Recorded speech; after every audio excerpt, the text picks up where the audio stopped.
Are you doing any database design, like if you have checkboxes for undead or fey or likewise, checking that box adds those characteristics to the NPC?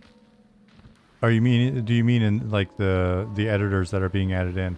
So we've been primarily just working in the database, right? So, and then Ali and Keith have been working on stuff to make it so that essentially we've got more of a form view to make things, especially stuff like abilities that are that span multiple tables, make that a little bit easier to understand. So BDC Retro said, so let's say you have a human fighter but wanted to make a zombie version. You check that box and it will add the rules that affect undead to the NPC. So you don't have to remember to add those features to each NPC. Oh, I see what you mean. So essentially having attributes specific to like a given race that are then inherited into the NPC based on the race selection that you pick. So we have NPC race, but it's primarily driving art, and then that allows us, because when you, this is just my thought, and again, different people do it different ways. One of the things that I have concern with when we're designing something like this is if there's too much inheritance, then what if I want to make an exception to that rule? Then do I need to have an override? Do I need to make a new version of that race? So like, really bad example, but say for whatever reason we had a Fae that we wanted to have certain attributes of the Fae, but then for whatever reason she's no longer magical or something, right? Then we've got to create an exception there, as opposed to the way that I've typically worked and the teams I've worked with have typically worked, is we'll create like an NPC record. And so let me zombie. So we've got the toxic zombie from back in the day that we're using, right? So we can assign the race in here, but there's really not a lot of inheritance that's happening. But instead, we can then, for the most part, I might be talking out of my ass here because there may be some stuff that we're doing that is on the, let me go check the table. We may be doing it slightly different than what I'm explaining, and I might just be thinking that I'm living in 1999. So if we go to race,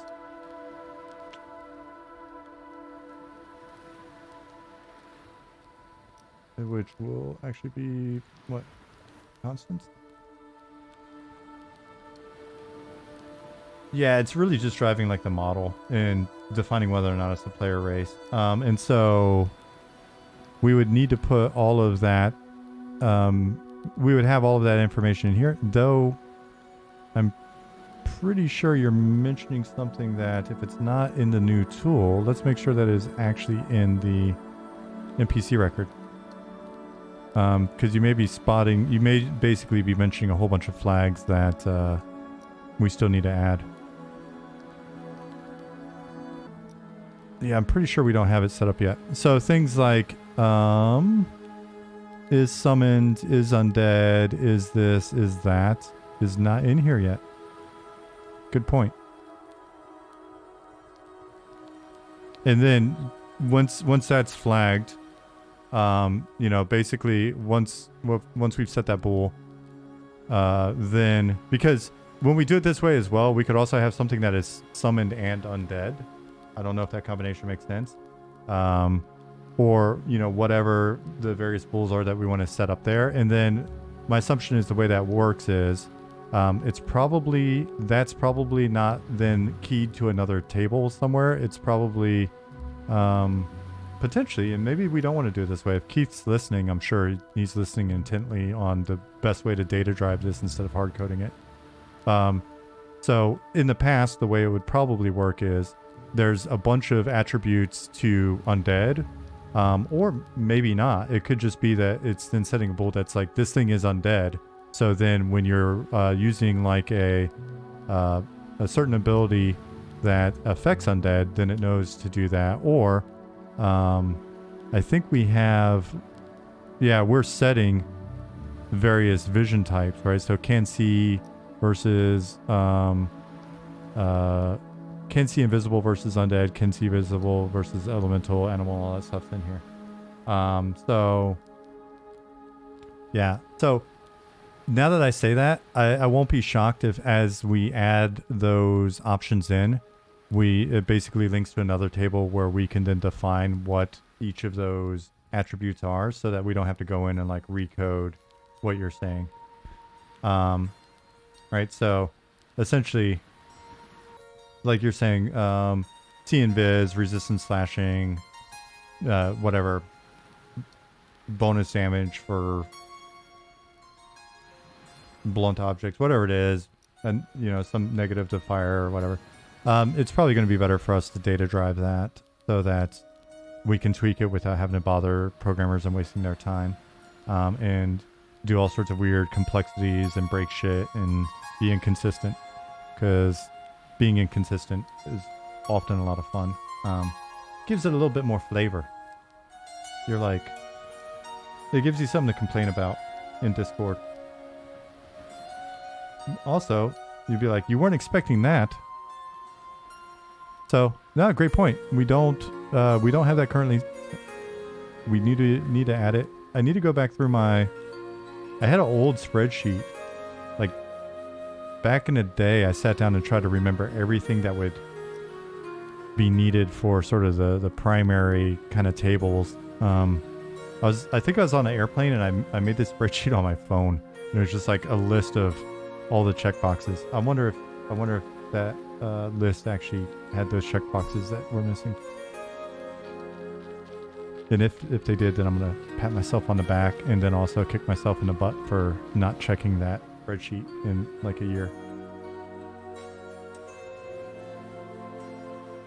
So yeah, let's look at some of the other stuff. Ollie just added this stuff in, but it's work that both Ollie and Keith and probably others will be working on as we go. It's funny. I spent some time talking to Hidden Tree from Evercraft Online. If you're not familiar with Evercraft Online, you should definitely check it out. It's super rad. But was talking to him after he got back from vacation. Was just he was showing me like some of their tooling and stuff as well, and it's really cool to kind of see the parallels, and they've got really great tooling over there. And so it's one of those kind of like reminders of, oh yeah, we're doing everything in the spreadsheet, or sorry, not spreadsheets, but in the database right now. And so it'll be cool to like make it a little bit easier to get in and understand this. And it seems like it may seem like a small thing, but even having the stuff like flavor text in a form like this makes it a lot easier to get in. And we're not right now, this is the ability editor, and right now abilities are spread across like 5 tables, I think. Maybe I'm wrong. At least 3. And so it definitely makes it a lot easier to get in and just kind of see, oh yeah, shit, I should be putting in this info when I'm making an ability. Oh, the thing I was going to say earlier when we were talking about kind of inheritance from like other tables and stuff,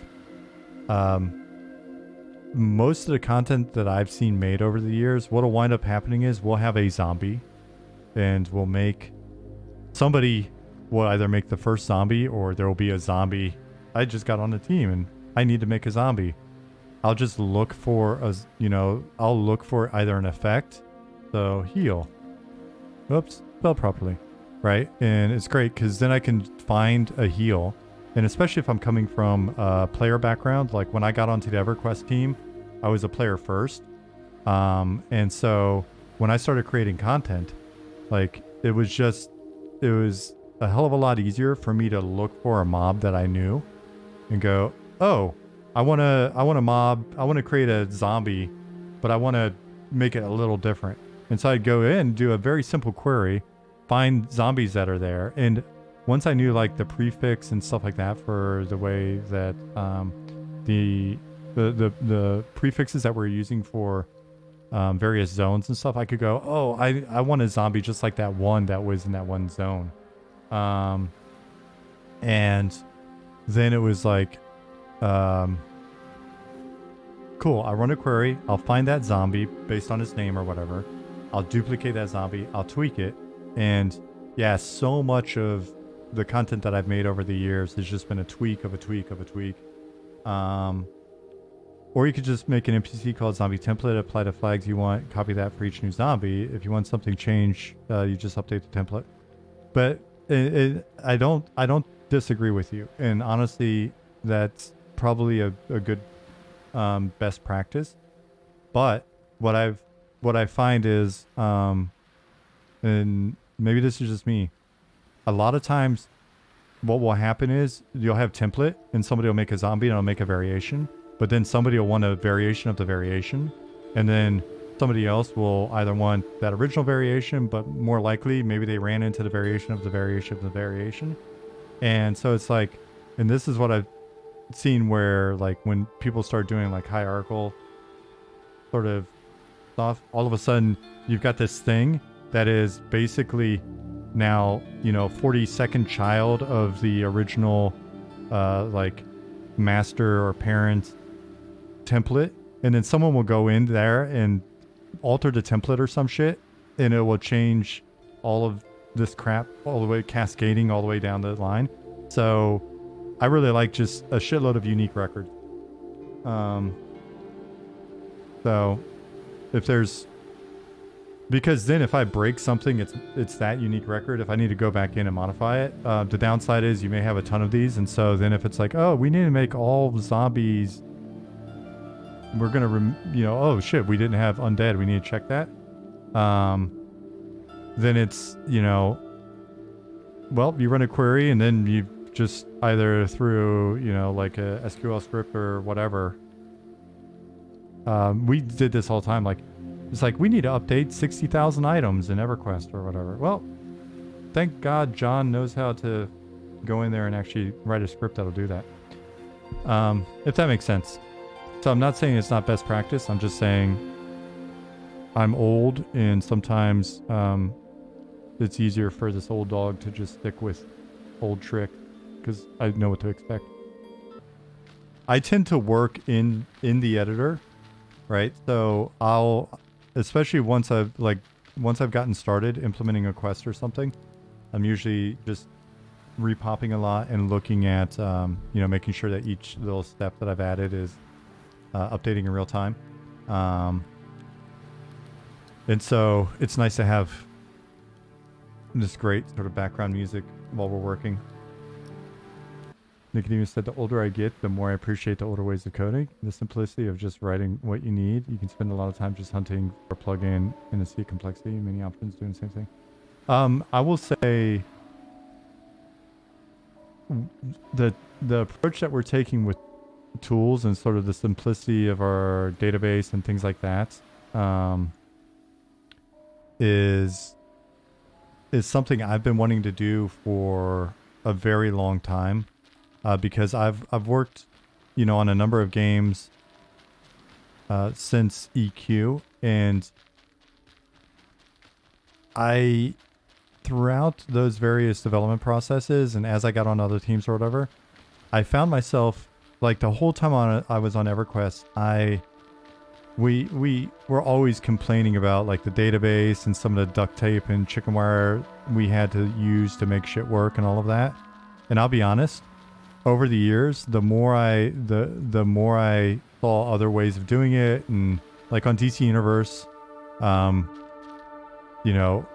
we landed with that tool set and stuff like that, like I just missed the old simple database and how sort of how the constraints made me think a certain way about like approaching content creation, and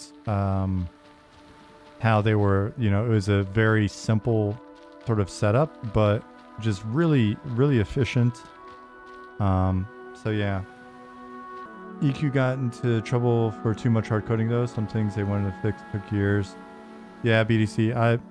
I mean, and it's inevitable. Like every game, every live game that I've been on, folks were like, "Oh man, we really need to go back and refactor this," or "Oh man, we really need to go like fix whatever." You know what I mean? Like, it's unavoidable. Just because work with any tool for years, and you're gonna learn so much about like how that tool could have been done better. And that's all we're talking about, right? And then you also have people that get on the team after the fact, and they'll be like, why in the hell was this done this way? You know, because they weren't the person that did it, or they weren't, you know, they weren't the person that had like 12 things on their list that needed to be done by Monday, and it's Thursday. And so shit just kind of got hammered in. So it's kind of the realities of game development. Albia said, my dad only knew assembly, and he literally made a hack for a Daggerfall from scratch so he could give me gear because it was too hard, and I was like 5. Oh, that's so sweet. That's amazing. It's like the first time I first played Ultima 1 or 2 at the public library at the army base that I was living on, Fort Campbell. And it was like old monochrome monitor and stuff. And I came in one day because you would check out the discs and stuff. I came in one day and somebody had modified Ultima to have like treasure chests everywhere, and my mind was blown that somebody could do that. I think it was like 11 or 12 or something. It was just like, holy. And so, yeah, that's always stuck with me. It was such a magical moment that somebody could actually modify the game.